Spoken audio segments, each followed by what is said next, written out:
εποχή της πληροφορίας, εποχή του ίντερνετ, όπως όλοι γνωρίζουμε.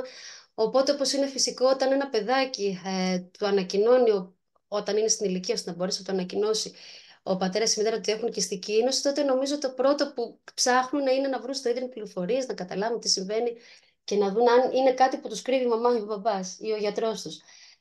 Οπότε πραγματικά στο ίντερνετ δυστυχώς ακόμα υπάρχουν κάποιες πληροφορίες οι οποίες είναι λίγο παλιές, λίγο έτσι τρομακτικές για ένα παιδί να τις δει, γιατί αναφέρονται και σε εποχές παλαιότερες που η νόσος ήταν θανατηφόρος σε παιδική ηλικία. Οπότε είναι λίγο, θέλει πολύ προσοχή αυτό το κομμάτι, γιατί το παιδί μπορεί να φοβηθεί, να τρομοκρατηθεί χωρίς να υπάρχει βάση σε αυτό.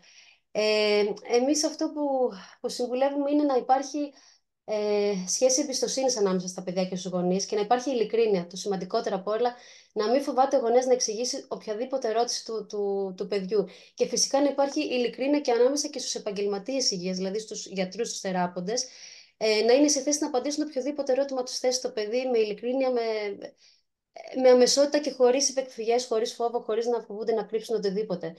Οπότε νομίζω ότι η λύση είναι να καλλιεργούμε εμπιστοσύνη στα παιδιά, να απαντάμε σε ερωτήματά τους και να δείχνουμε και λίγη επίοικια κάποιες φορές. Να μην είμαστε πολύ αυστηροί.